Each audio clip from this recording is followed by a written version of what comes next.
addicts and alcoholics. I was just gonna kind of like tell my story and like incorporate the steps along with it as I go. So my sobriety date is August 20th. Thank you. August 20th, 2017. I got a sponsor. I sponsor women. My home group is Common Solutions. That's CA in Charleston.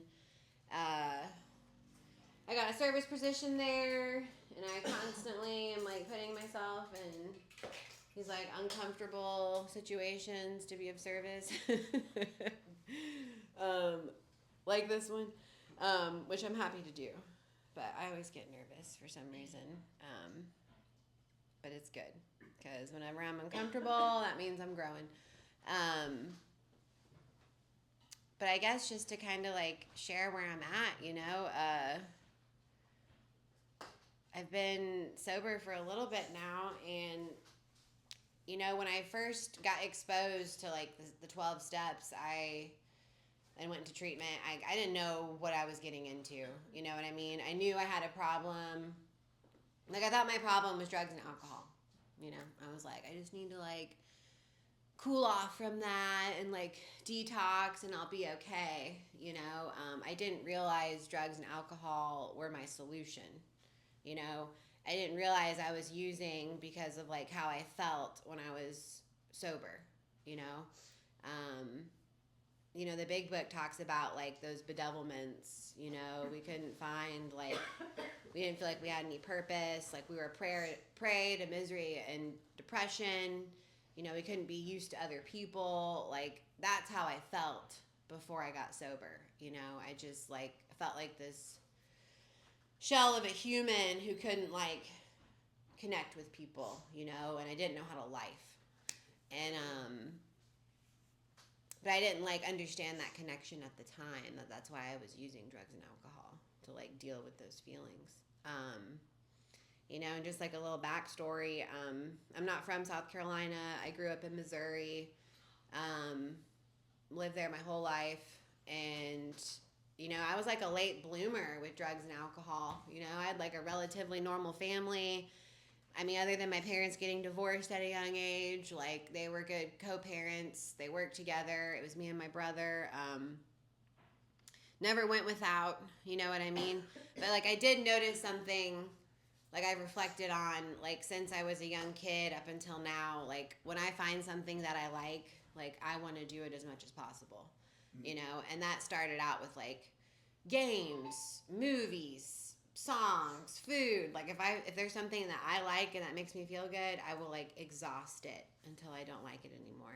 Like obsessive, and I just thought that's just like how everybody was, and like going through life, like into my teens, getting into high school, I like drugs and alcohol didn't find me. Like for some reason I went looking for it, and I remember like my parents saying like, aren't you scared? Like, why would you want to do stuff like that? Like, how do you trust people and what they're giving you? And like those kind of things never entered my head. I was just curious. Like, I wanted to know what it was all about. Like, I went out like searching for weed and like alcohol, and for a long time it was manageable. You know what I mean? Like the big book talks about like those levels of like drinkers. Like the problem drinker and these people that when they're given like a serious enough consequence, they're like, okay, I'm going to stop. Like I'm not one of those people, and for a long time I thought I was, I didn't think I had a problem. I just needed to like slow down.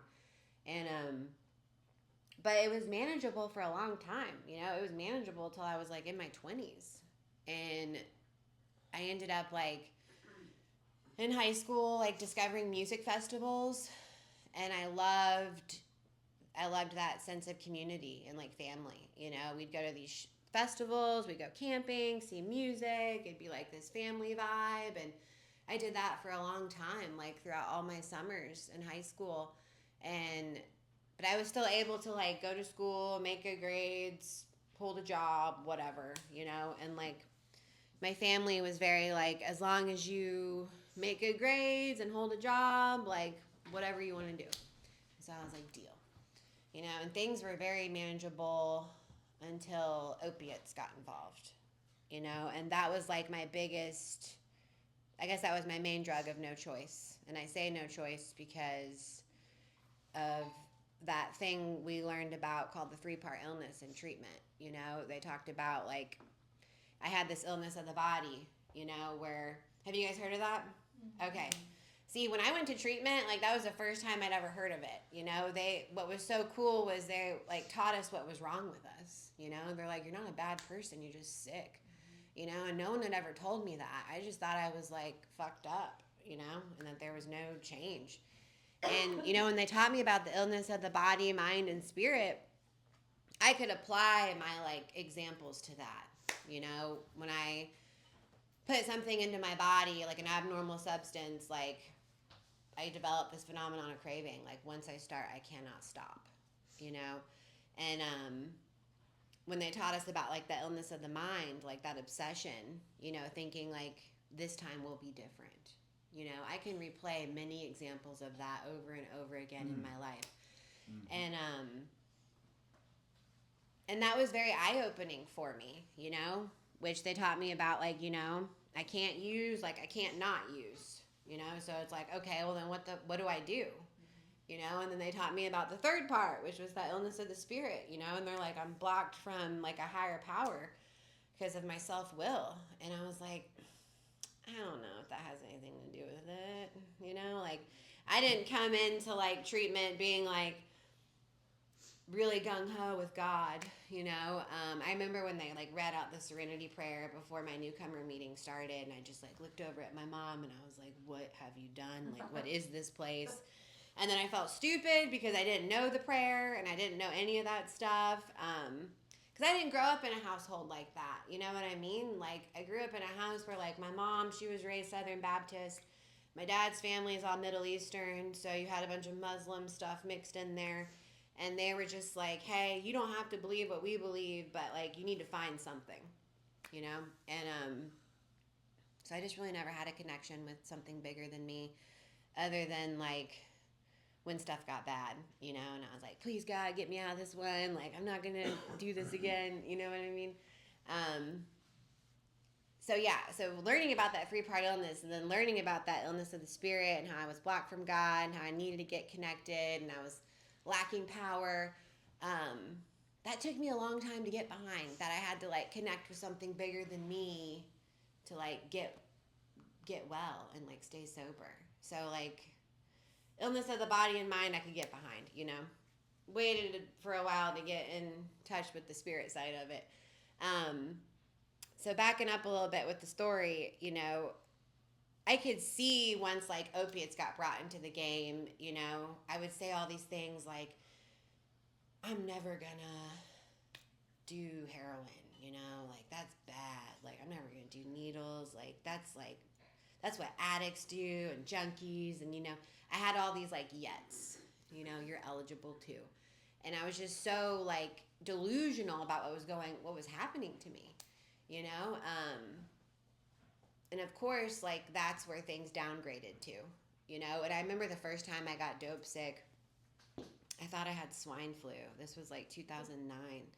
And I was like, oh, I just have the flu. I'm okay. And you know, and of course by then I was already like physically dependent on this stuff, and so I remember like doing some oxy and I was like, wow, I feel so much better, you know. And it was like that ominous warning, you know, that I like realized that I was like physically dependent on this thing, but it's okay, it's not that bad, and like kept coasting through and like managed to graduate college during this time. I graduated college in 2012, and these kind of things like made me think I wasn't that bad. You know, holding a job, it made me think I wasn't that bad. You know, I'm not an addict. Like, I got control of this thing. But, you know, to graduate college, I would probably say my grandparents died like 8 times, you know, because I would lie about all these things to get like extensions on exams or projects. And, you know, it took me 6 years to complete a 4-year program. Like, I would lie and manipulate to like get my way. You know, I didn't earn these things like honestly, you know, and that was stuff I had to look at when I got sober, of like my behaviors and patterns, like 4-step stuff.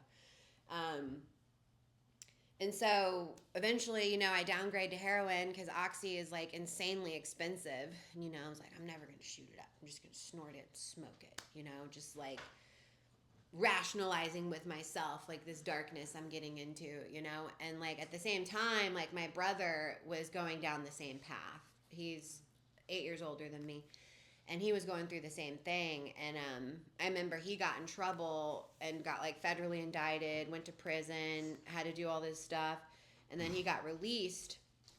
And then I remember he came to my house, and this is, you know, I was already bad off, like shooting up and doing things I shouldn't be doing. And he was like, dude, if you don't change the way you're living, like you're either going to end up in prison or you're going to die. And that was like a little 12-step work happening that I didn't realize at the time, you know. And I was willing to listen to him because he'd been there, done that, you know. And this whole time I've been talking to people who were saying like, Farrah, you need help. Farrah, like you need to stop. But these were all people who hadn't experienced it, you know. And these are like my parents and my friends I grew up with, trying to level with me. And it's not that their words didn't matter. It just, it didn't carry the same weight as somebody who'd been through it, you know. And I remember my dad telling me like, why can't you just stop, you know.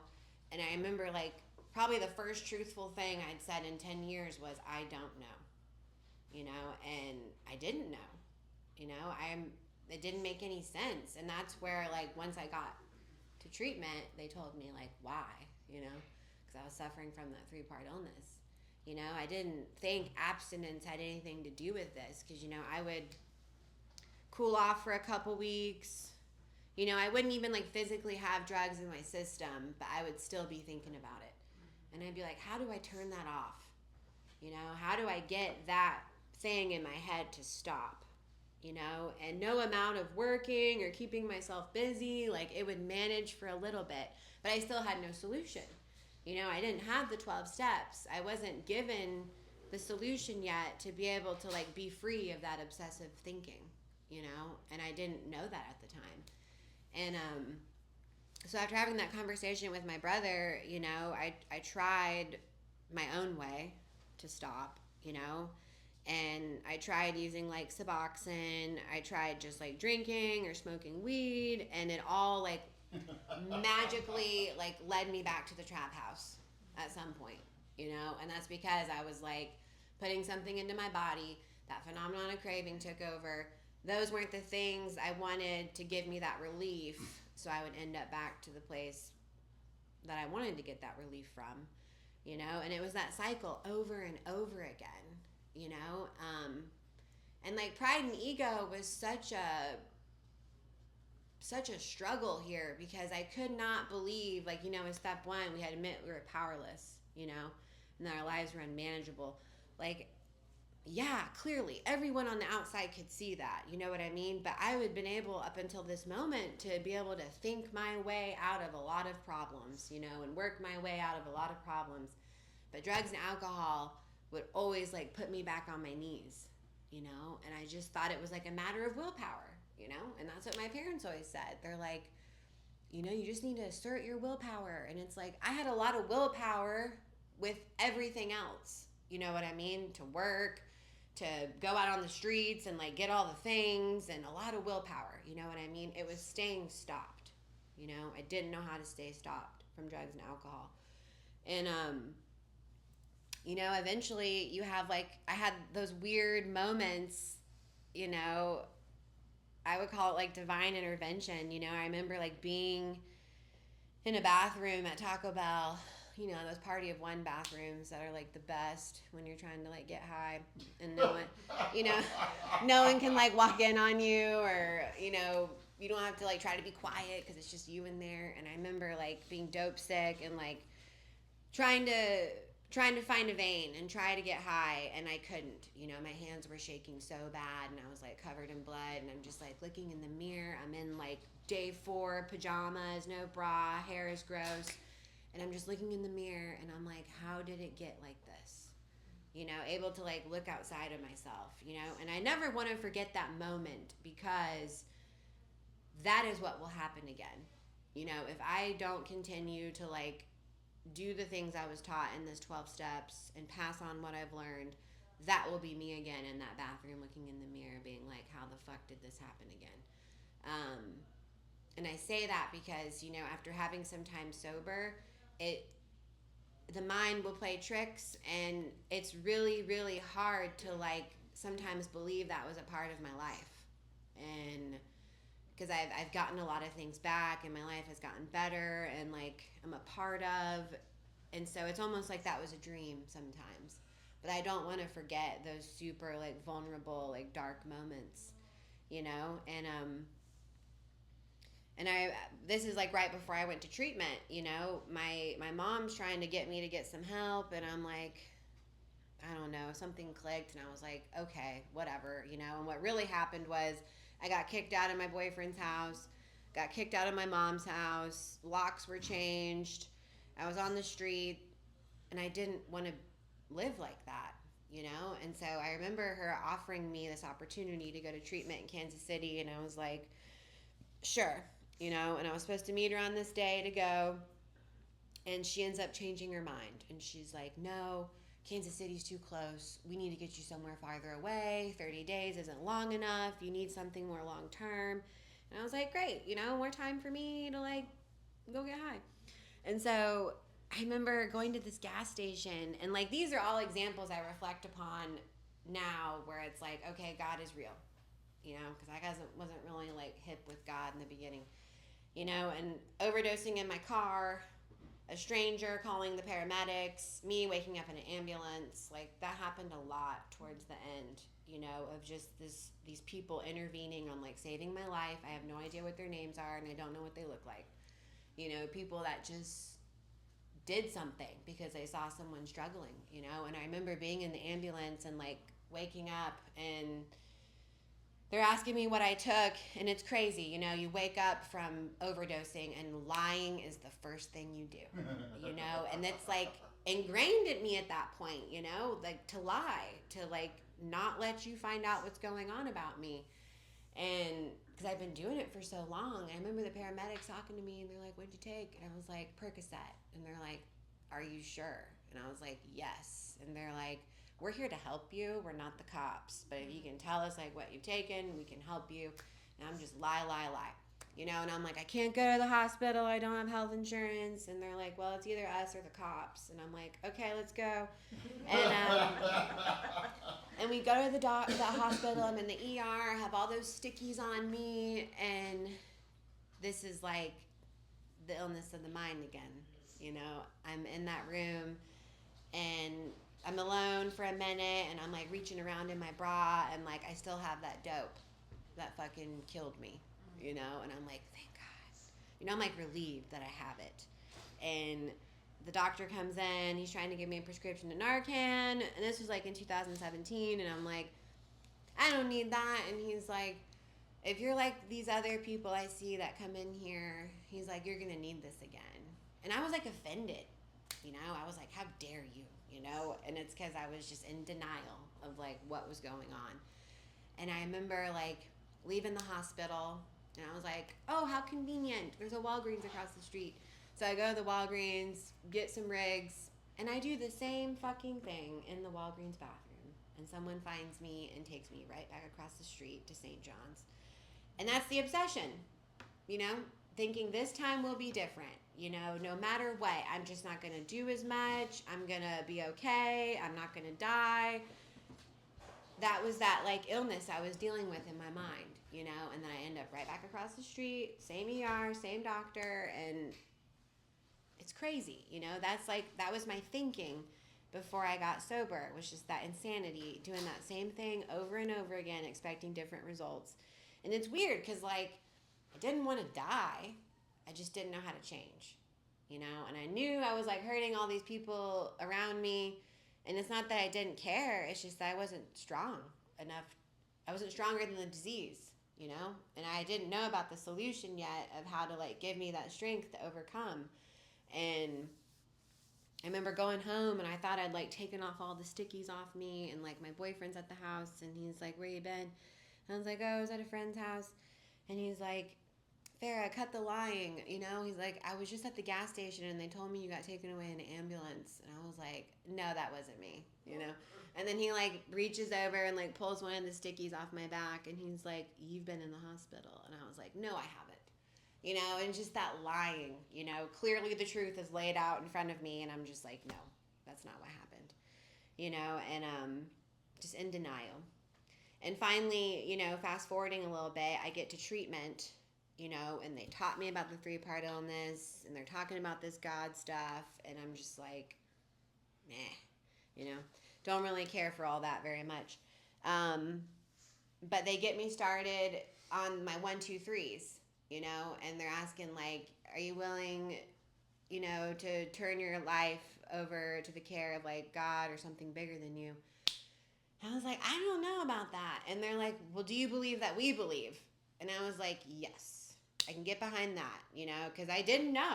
I didn't know if I believed in that at the moment because it was just weird and didn't, that never been like offered to me before, you know? And so I was like, sure, I'm willing to believe you crazy people believe. And we went through the steps, you know, and the place I went to is like here, it's like addict on addict recovery, and they take us through the 12 steps pretty quickly. And, you know, and I get on a 4th step and I'm writing like all these resentments down and like going through my parts, and I can see very quickly the pattern, you know, of my behaviors and like what was happening when I started writing down that inventory.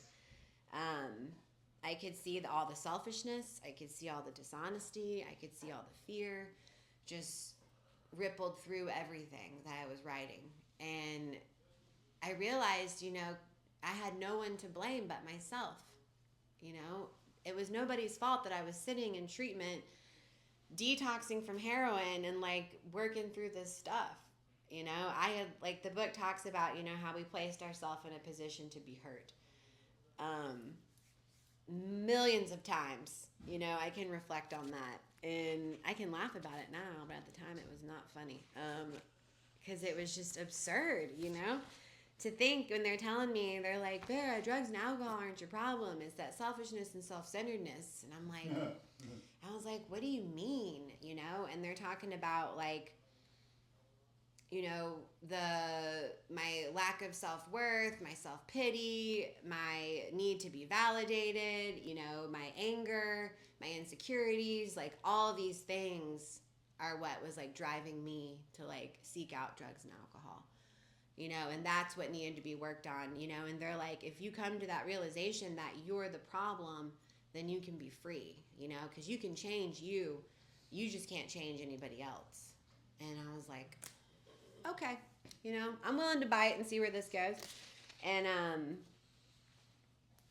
and I started to see it more, you know. And I love the part in the book when it talks about, you know, when the spiritual malady is overcome, we straighten out mentally and physically.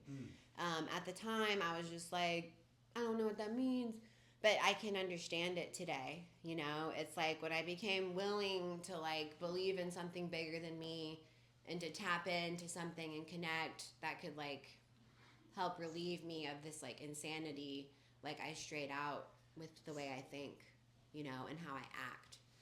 And that's what I was hoping for, you know, because like I mentioned before, I was like, how do I get this to turn off? You know, how do I get all this like inner self-talk that's like really negative to change? You know, and that's what like connecting with something bigger than me and then like taking all of the steps to the best of my ability gave me, you know. I remember I think I was like at 3 or 4 months sober, and I remember waking up in treatment and I was not, my first thought wasn't about heroin. And I was like, that's strange, you know, when did that happen?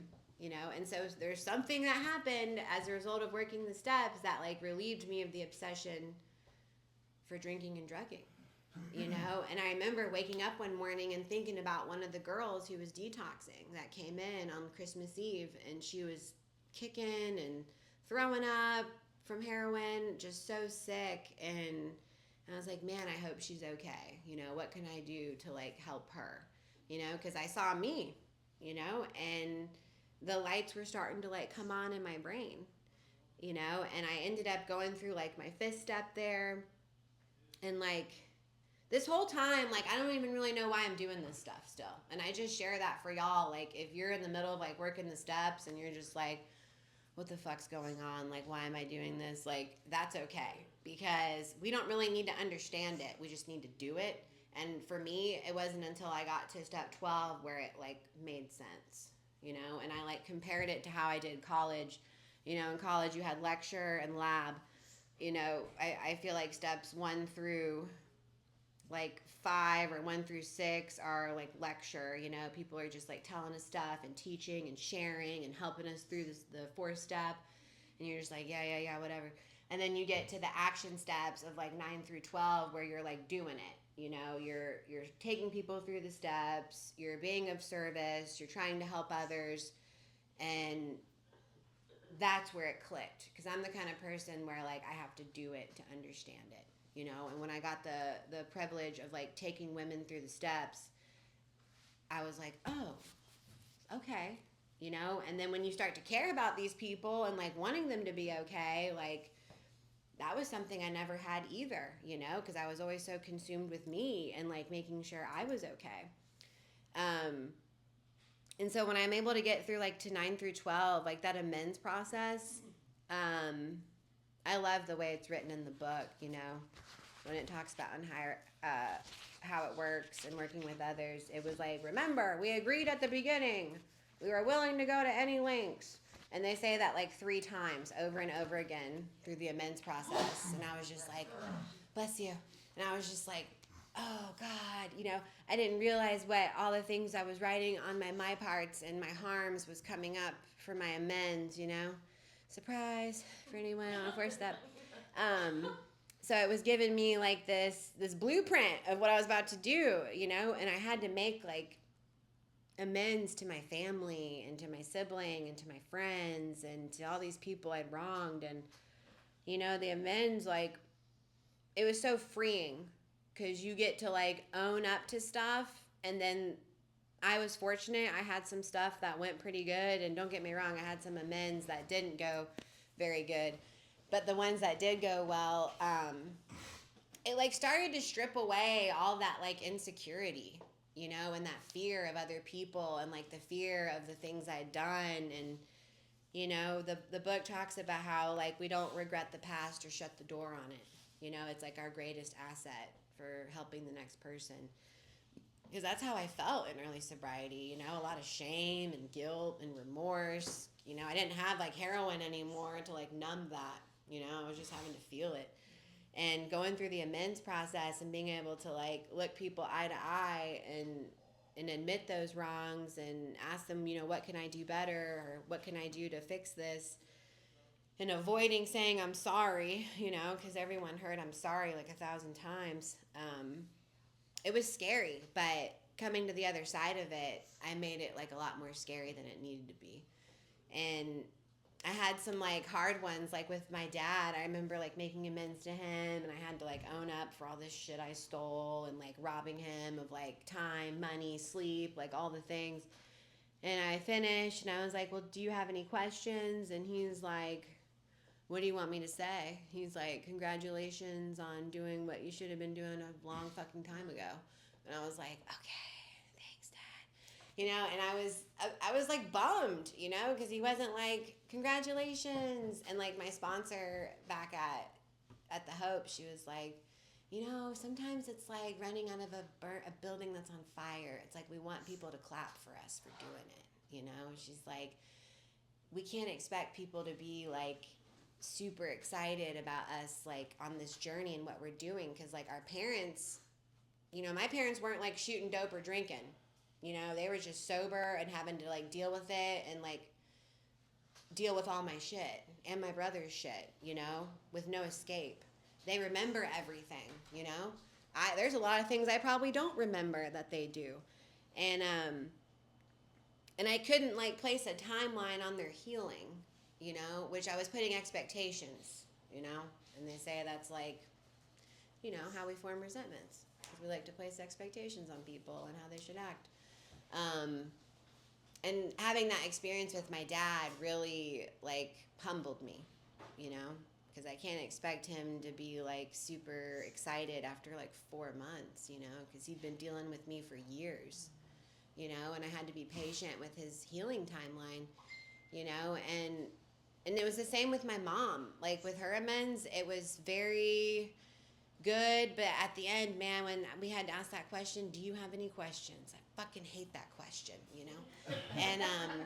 And she did. And one of her questions was, do you know what happened to my mother's wedding ring?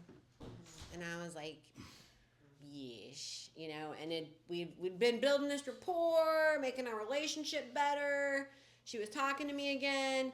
And then I was like, first thought was like, lie. Tell her you don't know. You know, scapegoat your brother. And I remember, you know, honesty is the way. You know, I cannot start my journey with those old behaviors of lying. And so I was like, yeah, I know what happened to it. I pawned it. You know, and she's like, okay. You know, and I did a lot of that shit. You know, I've messed up a lot of things for people that couldn't be fixed or replaced, you know, and all I could do was like own up to it, and I saw how hurt she was. But I had to be honest, you know, and granted, our relationship is, here we are like 7 years later, and our relationship is like very good, you know, but there was those like turns in early sobriety that were tricky because you want to go back to old behaviors, but you can't, you know, because there's no solution in that, you know. The moment I start reverting back to those old behaviors of like lying and manipulation and whatever, you know, that's when my disease starts to like sneak its way back in. And I've had to be very mindful of that on the journey. And you know, during this time, you know, I was in treatment for like 5 months, and then I worked there for like another 6 months. It was just like giving back to the community and like, you know, just being a part of the treatment center. And I remember like I was super like excited about like, recovery and talking to my family about it. And I ended up like moving to Charleston and staying. And I was talking to my brother about it. And, you know, my brother had been sober for like 2 years at this point. And I remember talking to him one day on the phone, and he was like, Farrah, he's like, I just want to pretend that part of my life never happened. You know, he's like, I just want to take care of my family, take care of my kids, and just, I don't want to talk about that part of my life. And as someone who'd been like working the steps and been sober for a few months, that like red flagged me. I was like, that doesn't sound good, you know, because he was saying how he stopped going to meetings and like talking to people in the rooms. And he was about to get off probation because he'd been on probation for a while. And I remember getting a phone call from my mom like 2 weeks later. You know, my brother had been off probation for a week, and he had relapsed, and he'd overdosed, and he died.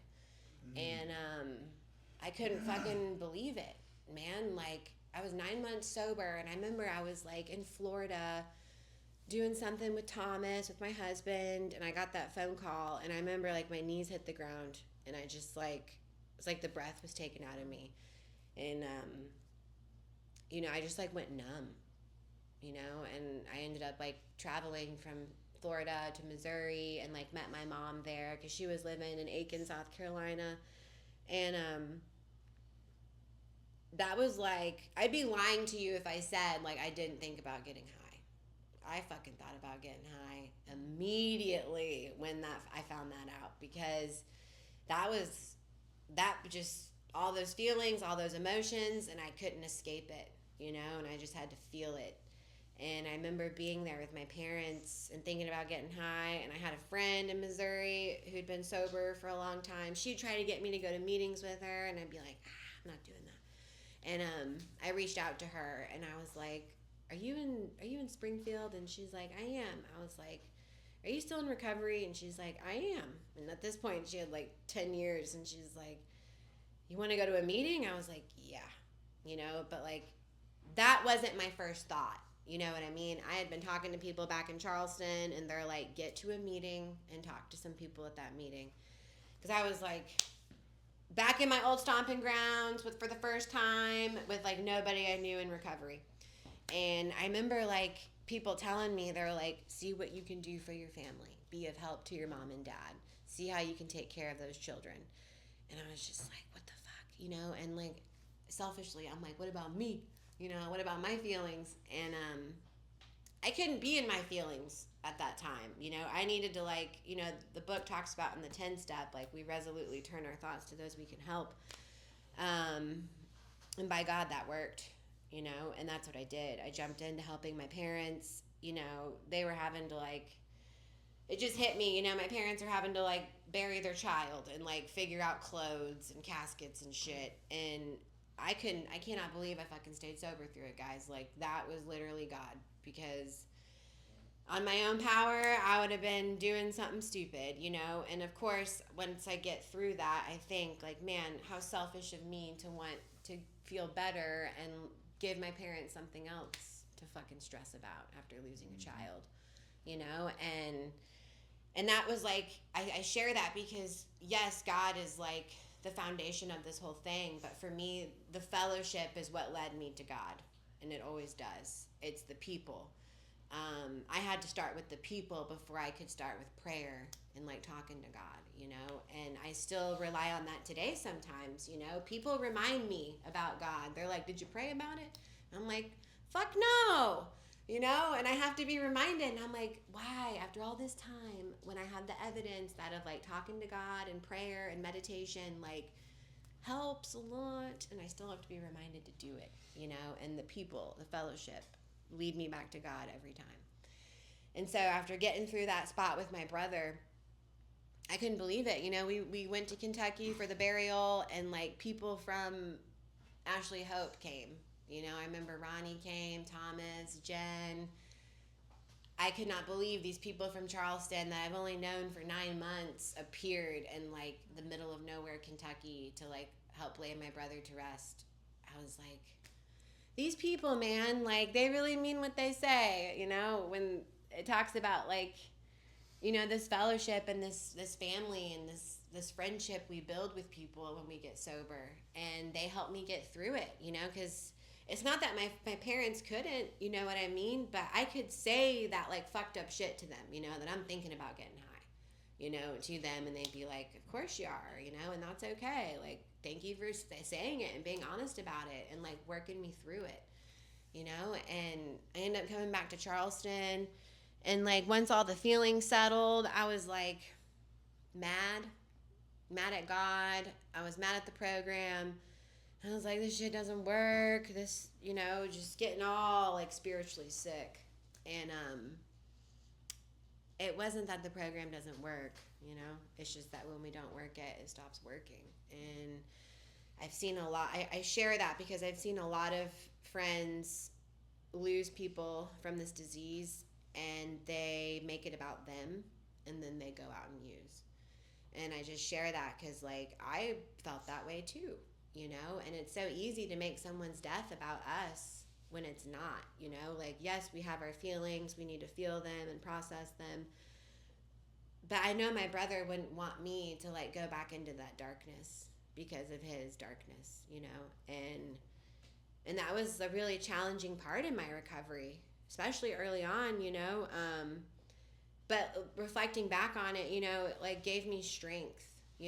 It gave me the evidence of that the 12 steps work, of leaning on the fellowship, praying and, like, getting out of my head and, like, being service to other people, because I remember being at the house I was living at in Charleston, and some of the women coming over, and they're like, hey, you should come over to the house. We got these new girls that would love to meet you, and you can help us chair a meeting. And I'm just like, that is the last thing I want to do, like, I just want to, like, lay in my bed and be sad. And they were like, come on, get up. And so I ended up going over to the Hope with them, and I felt so much better. I got out of my head. I wasn't just thinking about my brother and thinking about this and that and what's going to happen and whatever, because his partner, his wife, she's one of us too, and there's 4 children involved and all this shit, and I just kept, like, getting sick, like, thinking about all that stuff. So I had to, like, go through the steps again. You know, I had a lot to say about my brother and his wife, and I had a lot to write about, a lot of resentment, a lot of anger, you know, and it was so eye-opening though, because the first time I worked the steps, a lot of my step work had to do with drugs and alcohol. But the second time, drugs and alcohol weren't involved at all for me, you know, and it just showed me how that selfishness, that self-centeredness, that fear, that anger could lead me back to drinking and drugging, you know, and it was all that inner stuff that was messing me up. It was no longer like this external stuff that I thought was messing me up, you know, and it really just drove home that alcohol and drugs were never my problem, you know, and it just like continued to blow my mind, you know, and I've gone through the steps a couple of times since being sober, you know, and it's just weird. Like I've evolved into this place where, you know, yes, I have these material things back. You know, I've been able to like hold a job for many years at a time. You know, I was able to buy a house. I got married. But the cool thing is like I was able to handle lifing and not run. You know, because forever all I used to do was run. Like running was my solution. You know, it was never like trusting in the process and like giving over this thing to something bigger than me and being like, okay, God, whatever you think, you know what I mean? I just try my best to like stay in the middle, you know, and stay in my higher power's will.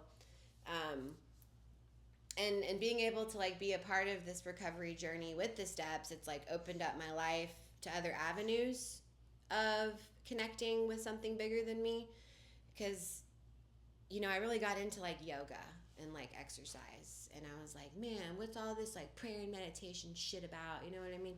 Like I do On Awakening every morning and I talk to God before I go to bed, but like I needed to enlarge in, you know, the book talks about how we have to like enlarge in our spiritual life, you know, and I started getting into these other practices that helped me with that prayer and meditation, you know, and being on this journey has like allowed me to be more open-minded about that stuff.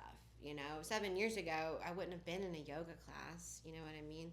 I wouldn't have been like meeting up with people to talk about higher power, like I thought that stuff was so weird because I had no connection with it, and it's allowed me to like meet other people on the way who like share that same thing, you know, and it's allowed me to like get parts of my life back, you know, because when I first got sober, I couldn't tell you what I liked other than heroin. Um, I was no longer like going to see music.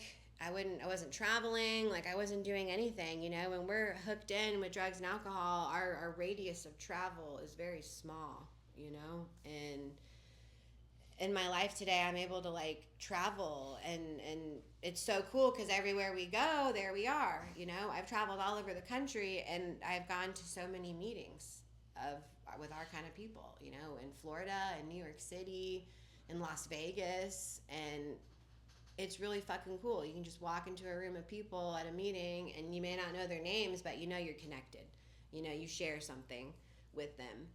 And that's always like a good like leveler and like balance for me on my travels, you know, because today I like my routine.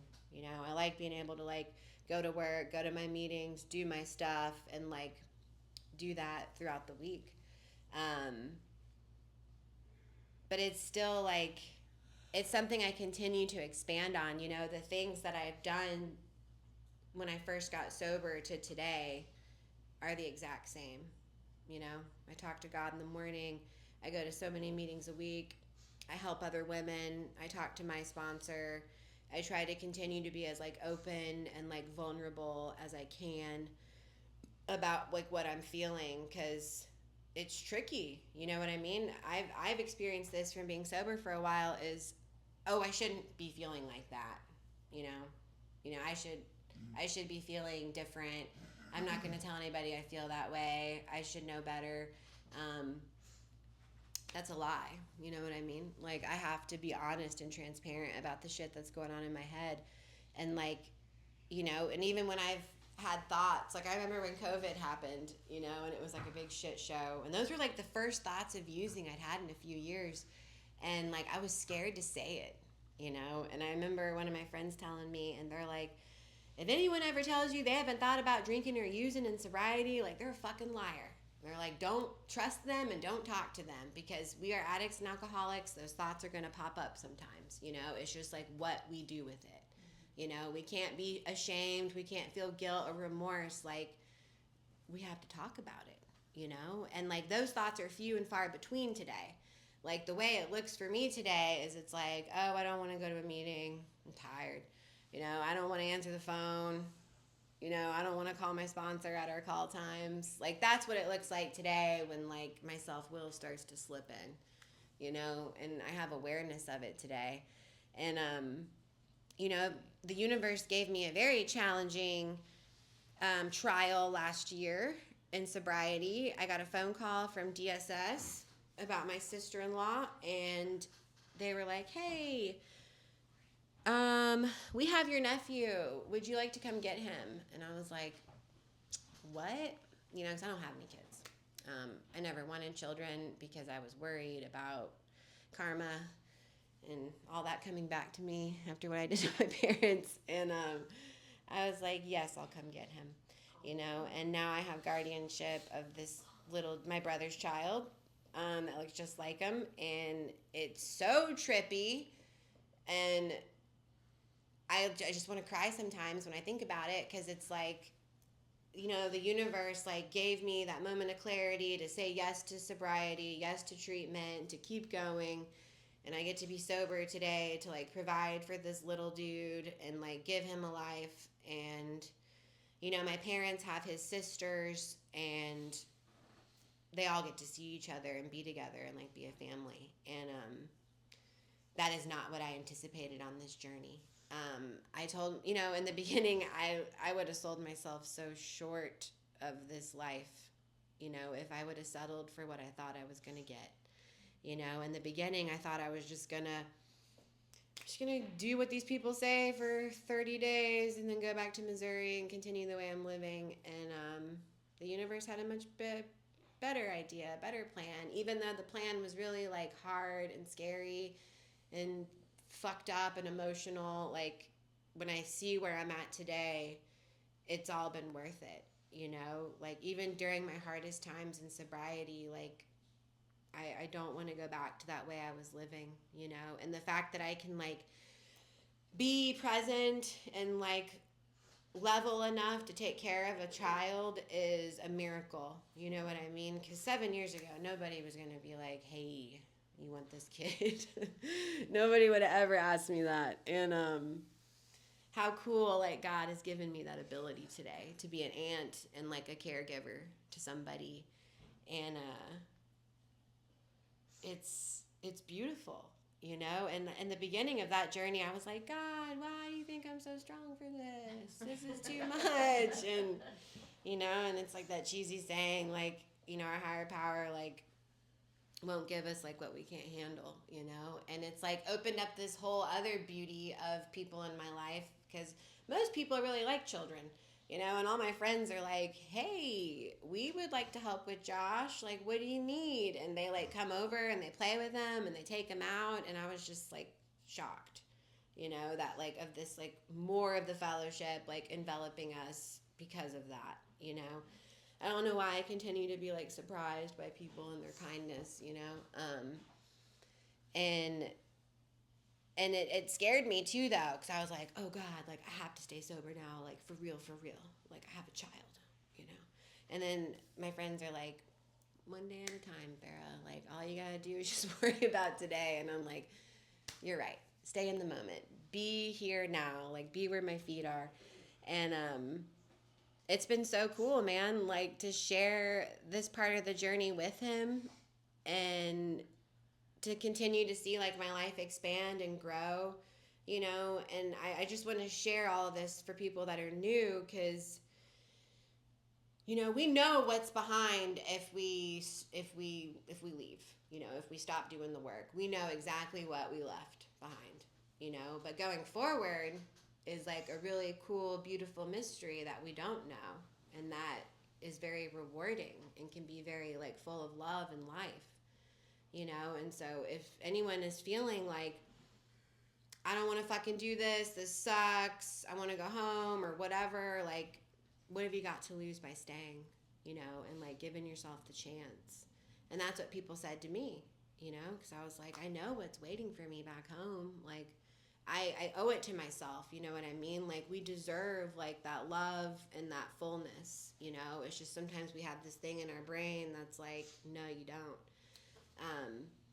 But I hope like with everyone here that y'all persevere and like continue, you know, and stick close to the people that are doing it, you know what I mean? Because that's like what's helped me so much is like leaning on people in the fellowship who are like doing the deal, you know. And I've built this like beautiful network of people that I like celebrate life with and travel and like do cool things with, and it helps keep us all in the middle and like keep us connected.